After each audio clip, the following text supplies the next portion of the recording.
ሰላም ጤና ይስጥልኝ ውድና የተከበራችሁ ውድ ተመልካቾች እንደምን አላችሁ? ሁላችሁንም ሰላም ሰላም ብያለሁ። ሰላማችሁ በያላችሁበት ብዝት ትርፍ ይበልልኝ የኔ ውድ እህቶቼ ጨረቃዎቹ፣ ሁላችሁንም እወዳችኋለሁ። የምታበረታቱኝ፣ ላይክ ሼር የምታደርጉልኝ፣ አስተያየት የምትሰጡኝ በጣም አመሰግናለሁ። ዛሬም እንደተለመደው እንግዲህ በአዲስ ቪዲዮ መጥቻለሁ፣ በጨረቃዎቹ መጥቻለሁ። ጨረቃዎቹ እንግዲህ ትናንትና አይታችሁ ነበረ በመጡበት አመጣጥ በጣም ይደብራል። እየደበረ ነው ወላሂ ያለው ነገር ማለት ነው። እነሱ መካከል የሚገባው ሶስተኛ ወገን የሚገባው ነገር በጣም የሚያስጠላ ነገር ነው እና አሁንም እንደተለመደው አንዳንድ ነገሮችን መናገር እፈልጋለሁ ለኦዲየንስም ሆነ ጣልቃ ለሚገቡትም ሰዎች ሆነ ለሁሉም ማለት ነው እና ይሄን ቪዲዮን እስከ መጨረሻው ድረስ ተከታተሉን። ላይክ እና ሼር ደግሞ አድርጉኝ የኔ ውዶች ማለት ነው። ሀሰን የምትባለው ሰውዬ ማለት ነው። እኔ እውነት ለመናገር ማለት ነው እውነቱን ነው የምናገረው፣ ምክንያቱም ተደባብቆ የሚቀር ነገር ስለሌለ ማለት ነው። ወደፊትም ሆነ አሁንም ቢሆን እናገራለሁኝ።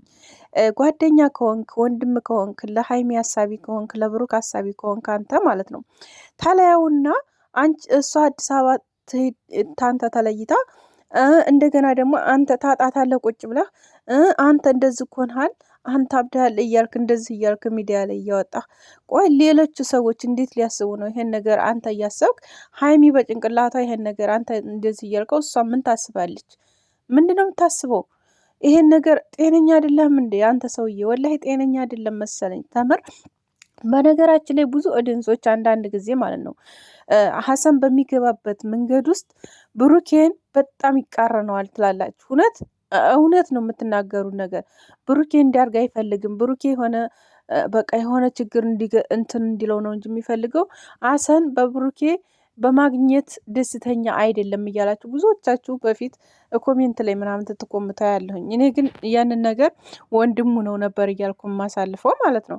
ግን አሁን ላይ እያየሁት ያለውን ነገር ሀሰን የሚሰራው ስራ በጣም በቃ እነሱን መለያየት ብቻ ነው የእሱ አላማና አላማ ማለት ነው። ካዩ ለጥቆ እሱ ድጋሜ እንደገና ያለውን ነገር በቃ ያለ የሌለውን ነገር እያወራ እሱና ሀይሚና ብሩክን በቃ መነጣጠል ነው የሚፈልገው። እኔ ታስበው በራሴ ማለት ነው እና ጓደኛ ተጣልቶ ራሱ ማለት ነው ተጣልቶ ራሱ ያ ጥፋተኛ ሆኖ ያ ሰው ራሱ ጥፋተኛ እንዳልሆነ አድርጎ ነው እንጂ የሚያስታርቀው እንደዚህ አይደለም፣ በዚህ ደረጃ አይደለም። እና እንደዚህ አይነት ነገር ባትናገር ጥሩ ነው።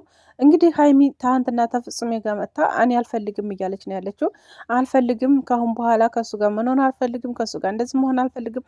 ትፈልጊያለሽ ወደሽም ካይሆን በግድ ምክንያቱም ተብሩኬ ተነጥለሽ የትም አከጅም፣ ብሩኬ ደግሞ ከአንቺ ተነጥሎ የትም አይሄድም። እናቃችኋለን ይሄን ነገር ማለት ነው።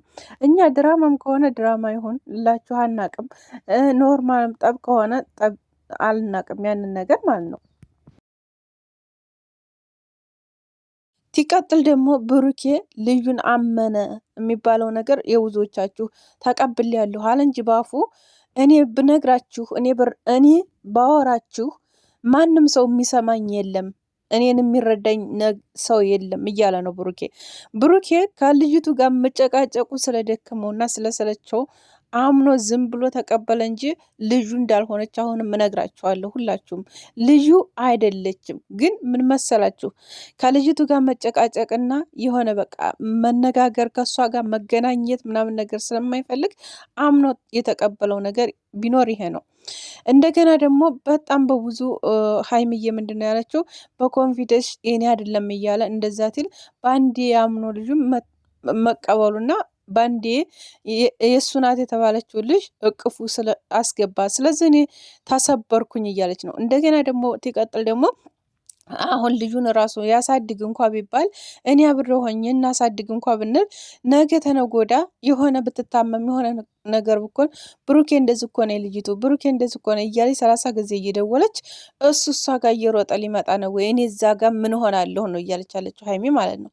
ስለዚህ ይሄ ነገር ብሩኬን ዝቅ በሉና ሁላችሁም ሀይሚዬም ሆንሽ ጓደኞቹም ሆናችሁ ሁላችሁም ለመረዳት ሞክሩ፣ ለማስተዋል ሞክሩ። ከዛ በኋላ ያለው ነገር ዲኤንኤኑ ራሱ መልሶ ማድረግ ይፈልጋል። ምክንያቱም አላመነበትም። ግን ምንድነው ያመነበት ምክንያት ደግሞ ታልጅቱ ጋር ጭቅጭቁን አልፈለገውም። ብሩኬ አውጥቶ መነጋገሩን አልፈለገም። ያን ነገር ብቻ ስላልፈለገ ነው ልጅቱን የተቀበላት እንጂ ልጅቱ የሱ አይደለችም።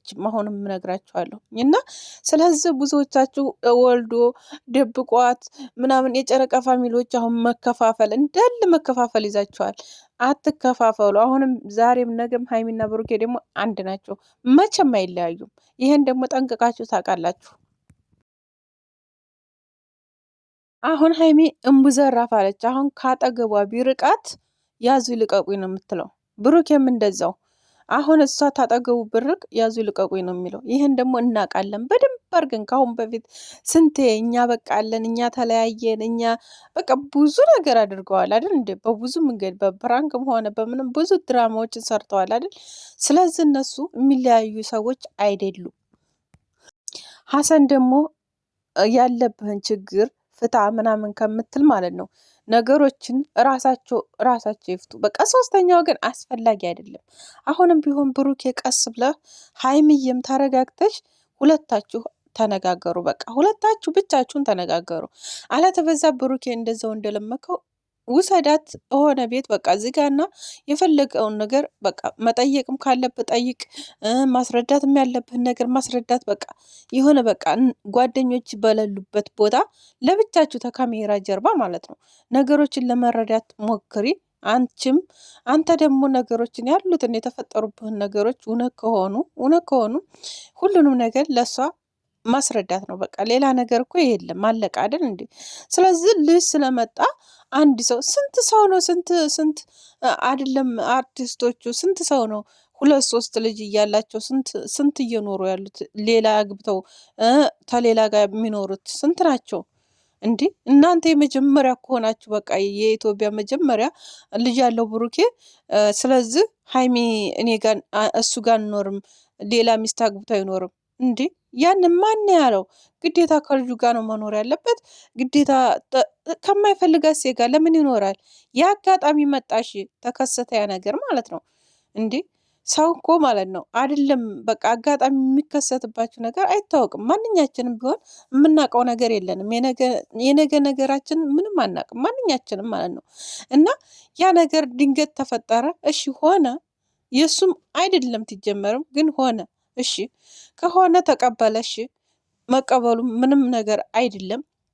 ስለዚህ ግዴታ እዩን አግብቶ ተዩ ጋር ይቀመጥ የሚል ህግ የለም በምንም ታምር ቢሆን። ራሱ ያግዝም የሚባለው ነገር ያለውን ነው። መንግስት ሆነ በህግ በምንም ደረጃ ቢሆን ማለት ነው ሰው ያለውን ይርዳ ነው የሚለው ለልጁ እንጂ እንደዚህ ሌላ ችግር ልጁን ታላሳደገ አብሮ ሆኖ እሷን ታላገባ እሷን ታልያዘ የሚባል ነገር የለም። ስለዚህ ስንቱ ሰው ነው ከአሁን በፊት ተናግሬያለሁ አይደል? አሜሪካ ሆኖ ክፍለ ሀገር ሆኖ ከተማ ሆኖ ምናምን የሚያሳድገው በቃ የሚያሳድገው በምን ምክንያት ነው መሰላችሁ? በቃ የሚያስፈልጋቸውን ነገር ዛሬ ቴክኖሎጂ በባንክ ይልክላታል። ብርም ከፈለገ ብሯን እዛው እንደፈለገ ታደርጋለች። ልጇን ትንከባከባለች። አለቀ። በሚፈልጋት ሰዓት ሄዶ አይቶ የአባትነት ፍቅር አይቶ ስሞ ትንሽ አጫውቶ ልጁን ማለት ነው አንስቶ ካለችበት ቦታ ወደሚፈልገው ቦታ ወስዶ አዝናንቶ ምናምን መመለስ ይችላል። በቃ እሷ ምንም አስፈላጊ አይደለችም ትጀመር እዛ ጋር እናይቱ አስፈላጊ አይደለችም ትጀመር ማለት ነው። ልጅቱ ጋር አባታ ራሱ ሄዶ ራሱ ብሩኬ ልጅ የልኝ ነው ብሎ ቢሄድ በቃ ልጅቱን አቀብይኝ እንጂ እሷ ነይ ቶሎ ተጎትተሽ ከልጅሽ ጋር አይልም። አሁን ሰዓት ሁሉ ነገር ያማረ ነው አይደል እንዴ? ስለዚህ አሁን ራሱ በጥጦ ሆና መምጣት ትችላለች እሱ ጋር አይደል እንዴ? ከዛ ጦጣውን አዘጋጅታ ትሰጠዋለች። በሚርባት ሰዓት ያን ይሰጣታል። የሚፈልግበት ቦታ ወስዶ ተዝናንተው ከልጁ ጋር ተጫውቶ ይመልስላታል። በቃ ይሄ ነው ያለው ነገር። ቢያንስ በወር በሁለት ወር በአንድ ወር ምናምን አካባቢ ማለት ነው። ስለዚህ አብሮ ይኑር የሚል ህግ የለም። እንደገና ደግሞ ደውላም መጨቅጨቅም ምንም ነገር መብት የላትም። የመደወልና የመጨቅጨቅ መብት የላትም። ትጀመር ምንም የምደውልበትም ነገር አይኖርም። ለምን ትደውላለች? ምን አስባ ትፈልጋለች? ለምን ትደውላለች? እሷ የምትደውልበት ምክንያት ምን አላት? እንዲህ ማሰብ አለባችሁ ሁላችሁ የምትሰቡ። በቃ የልጅ አባት ነው ካለች በቃ የልጅ አባት ነው። የሚያስፈልጋትን ነገር በየወሩ ይልክላታል። ከዛ ውጭ ምንም ነገር እንዳትጠይቂ ማለት ይችላል። ምንም ነገር በቃ ይሄ ነው ያለው ነገር። ስለዚህ ሁላችሁም ነገሮችን አታባብሱባቸው። በቃ ይቅርታ እንዲጠያየቁና ልጆቹ ሰላም እንዲኖሩ ሰላማቸውን ነው የምንፈልገው። ያለቅሱ እንደዚህ ትጨቃጨቁ ምናምን በቃ ይሆናል የለ። እኔ በነገራችን ላይ ወላሂ በጣም ነው